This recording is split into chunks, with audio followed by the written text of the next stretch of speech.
I want to let you in on a little secret. Donald Trump doesn't like me very much. Canada. We don't like their representative very much. I'm a tough negotiator. Today, we've got Justin Trudeau being absolutely razzed by some reporters who are just so sick and tired of listening to him speak at this point in time. His responses to them were nothing short of exactly what you would expect from Trudeau, and it was quite embarrassing to watch. And we have two new teaser videos for potentials in the Liberal leadership race that are just... there's a lot to get through there. And Joe Rogan was on his show earlier this week calling out Justin Trudeau for exactly what he is. I have a lot to say about all of these things. I'm Jasmine Lane. This is Over Opinionated. Subscribe, like, share, comment, follow, all that jazz, and let's get into it. There's a lot going on right now. I understand these past years haven't just been hard, they've been exhausting. The economy, climate change, and what's going on south of the border leave all of us feeling nervous about the future. Right now, Canadians have lost faith in our party, and we have to earn back their trust. We need to rebuild our party so that we can keep building our country.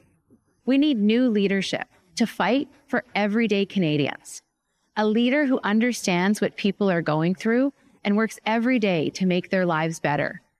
A leader with a track record of standing up to bullies, and a leader who won't back down.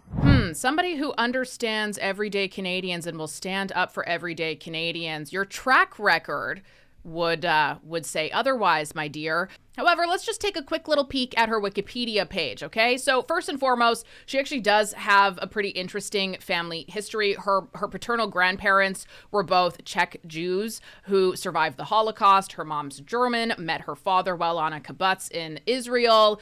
At 16, she participated in the Forum for Young Canadians. She spent a week in Ottawa learning about the federal government. She credits that as her impetus for the goal of a career in Parliament. Graduated from Robinson High School, spent the next year volunteering at an orphanage in Mexico, met her husband there, came back to Canada in 2006, went to McGill University, got an honors degree in political science and Latin American, and also Caribbean studies. She wrote her honors thesis on the Canadian electoral system. She graduated first class with honors of distinction, blah, blah, blah. Fundraised for humanitarian aid for Haiti after the 2010 earthquake. One of my best friends actually was one of the very few Canadians who was involved in that earthquake. That was a wild period of time for all of us because she didn't come. She was supposed to be gone for like 2 weeks and she didn't come home for months. It was wild. And she definitely still has PTSD from all of the things that she saw, smelt, felt, experienced while she was stranded out there during that period of time. Fun fact, at the age of roughly 23, she took a job with the Organization of American States in Washington, D.C., worked as a consultant in the Migration and Development Program. This campus conservative turned career politician doesn't actually care about Canadians. She took a job working as a trade and investment specialist for the Mexican Trade Commission, held this position for less than a year before announcing her candidacy in the 2015 election at the age of 28. I'm Karina Gould, and I'm running to be your next leader of the Liberal Party of Canada. There are people out there tearing down Canada, saying the country is broken, saying we should become American. If she's trying to insinuate that the Conservatives or Pierre Poilievre is saying that Canadians should become American, that's blatantly false. Canadians are saying that they should become American because the country is unbelievably broken. So to them, let me tell you what Canada is. It's the local hockey rink or soccer pitch where kids shoot for their dreams. She goes on to say a whole bunch of unbelievably stereotypical and cliche things about Canada, such as eating beaver tails and poutine and blah, blah, blah. All these things that actually don't really have anything to do with Canada. I've been a Canadian my whole life. My family dates back here as long as history shows. And I haven't had a poutine in honestly probably at least 2 years now. I should really go to Costco soon. I want to let you in on a little secret. Donald Trump doesn't like me very much. Canada. We don't like their representative very much. I'm a tough negotiator. During the first Trump administration, I fought hard to protect Canadian jobs, the Canadian economy, and our way of life. And we won. I left Trudeau's cabinet because I know what we need to do to win that fight again. Donald Trump and his billionaire buddies. His billionaire buddies, holy Chrystia Freeland, girl, get real. Why are you just sitting around lying? You are such a liar. Let's take a look at her own Wikipedia page. Because boy, oh boy, that is one deep ass ocean. Born to Donald Freeland, a lawyer and member of the Liberal Party. Her Ukrainian mother was also a lawyer and ran for the NDPs in Edmonton.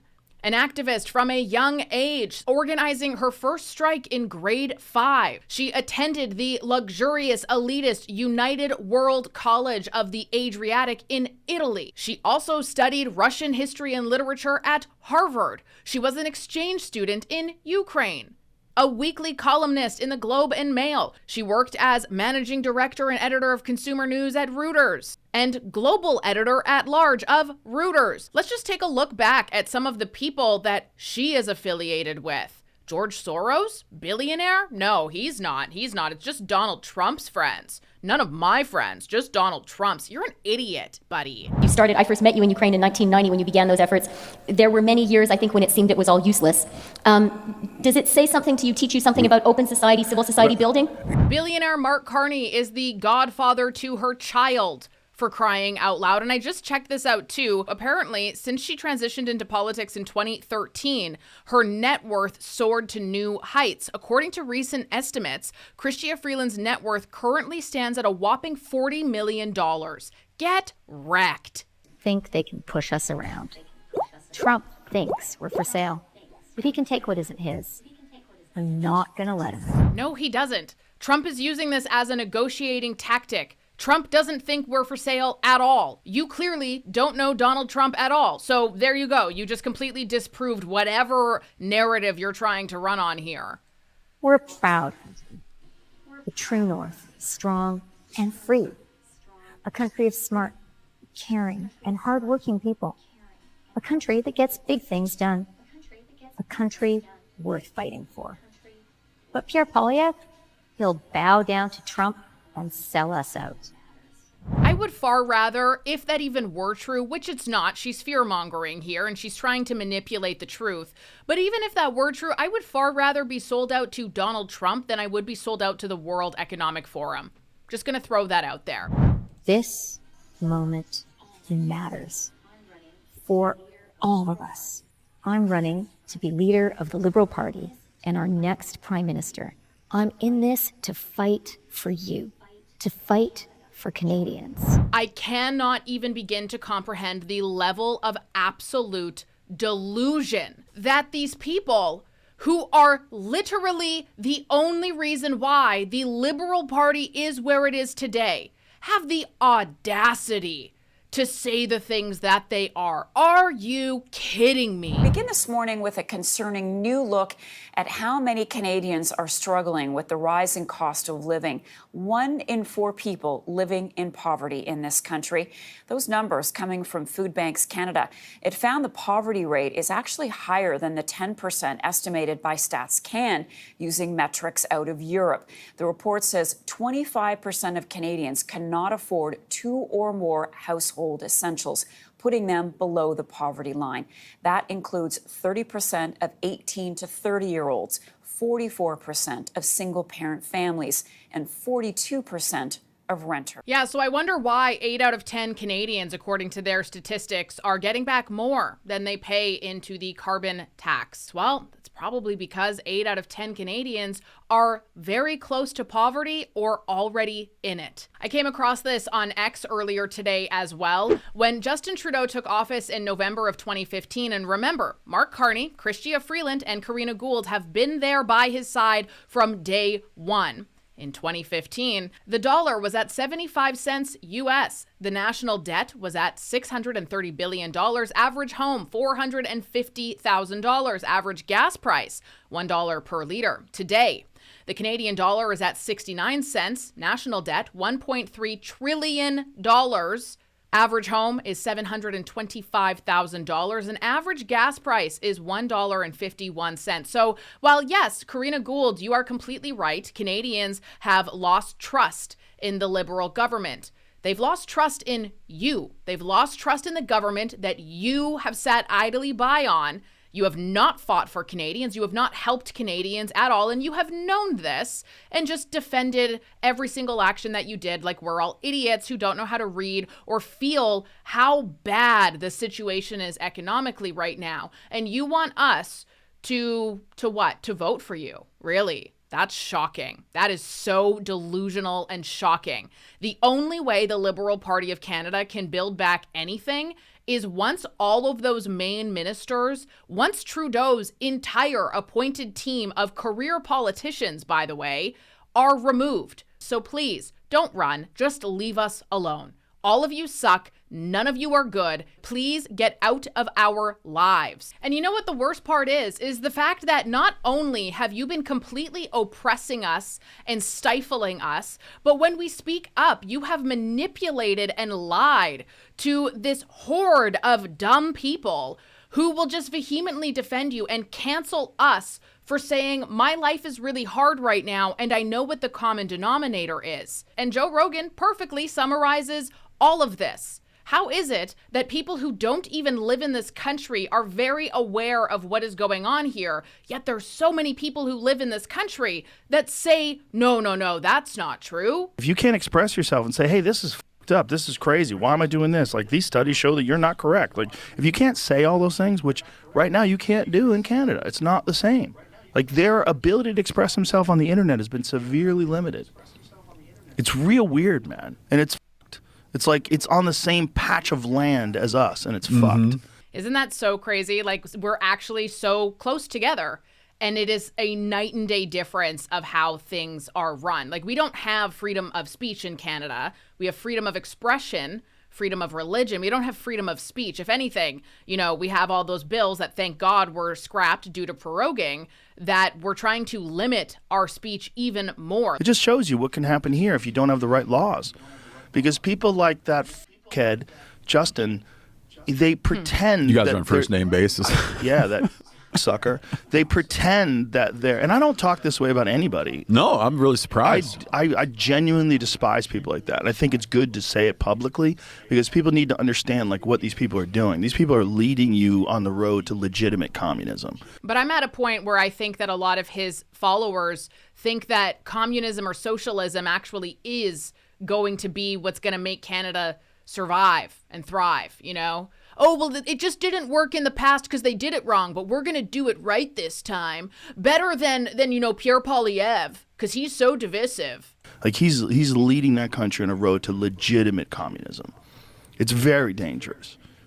And I think most Canadians are fed up with it at this point. It's just like the party up there has so much control. And here is some more from our dearly beloved Justin Trudeau. After he finished doing a press conference inside of, I think this one was at like a steel mill or something. And he did an entire press conference essentially saying that everybody in Canada was Team Canada except for Danielle Smith. And she's choosing Donald Trump and Kevin O'Leary over Team Canada, which is just such a disgusting twist of the truth. Like, literally, Justin Trudeau makes it sound like the only reason why tariffs are coming is because Danielle Smith doesn't like him. That's insane and stupid. And Trudeau's whole tariff war and all of the nonsense that has unfolded over this is just so outrageous. Literally, Donald Trump said, Canada, fix your borders, fix your drug epidemic, and then there won't be tariffs. What have we done to do any of that? Yeah, sure, we announced a border measure of sorts. Was it enough? Why aren't you highlighting that instead of trying to focus everybody to blame Danielle Smith for your government's failures? Your government, Justin Trudeau, is the only reason why we have this problem in the first place. It's being reported that both Chrystia Freeland and Mark Carney have said that they would remove consumer carbon price if they become the Liberal Party leader. I wonder, what are your thoughts on it and what do you have to say to them? We only have to look at the wildfires in California, at the increasing cost of climate change, about the fact that so much of the world is understanding the advantages and the economic growth that comes from decarbonization. We only have to understand the wildfires in California and Gavin Newsom and his failure to make sure that there was water for them to use. And oh yeah, that's right, wind is a thing. I don't know, if you throw $1 trillion at the wind, is it going to stop blowing? I can't even. I'm not making it through the rest of this one. We're just going to get to the other part because it's funnier than this. This already ticked me off.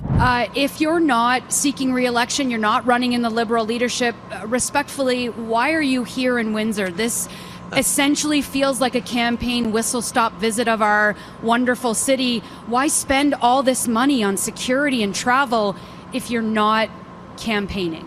From a CTV reporter. I am impressed. But honestly, though, we care so much about the economy. There's all these scary things happening right now. Well, why are you here then? Honestly, why? Just send out a notice. You don't need to be here. You are literally here solely for political posturing. It costs a lot of taxpayer dollars to be here, and we're about to face a total economic collapse in the coming days. So why are you here? Why are you wasting our money? You don't matter. We don't care what you have to say. We don't. The job of a prime minister is not first and foremost to campaign. The job of a prime minister is to fight for Canadians, fight for these workers who here in Windsor are more exposed to trade with the United States than anyone else. And being here to reassure members of unions, people on the shop floor here, that the federal government continues to be there for them and will fight for them in this incredibly crucial time where an incoming American administration is proposing tariffs that would damage not just people here in Windsor, but people right across the country and indeed in the United States. This is a time for a prime minister to show up and fight, and that is exactly what I'm doing. Actually, the last 9 years was your time for a prime minister to fight. The last couple of months would have been your time as a prime minister to really be making calls, to be going through budgets, to be going through all of the details, and to be making sure that we were A-okay. We don't need you to reassure us. If you want to fight for this country, go back to the office and pick up a phone. What are you doing here talking about climate change? Really? Yeah, that's really helping, bud. One of the most urgent tasks, not only for our movement, but for our country, is to decisively defeat the climate hysteria hoax. The ocean is rising, it's rising, it's coming, it's within 300 years we're going to gain 1/100th of an inch in the ocean and have a little more beachfront property. It's going to be a terrible thing. No, it's a hoax. The whole thing is it's so crazy. In the meantime, our factories can't perform. Oh, Trudeau, if you really cared about this country, if you wanted to fight for this country, you would have been doing so many things differently such a long time ago. And most recently, you would have just called an election. I'm Jasmine Lane. This is Over Opinionated. Subscribe, like, share, comment your thoughts down below. Give me a follow on other social media platforms as well, and I will talk to you tomorrow.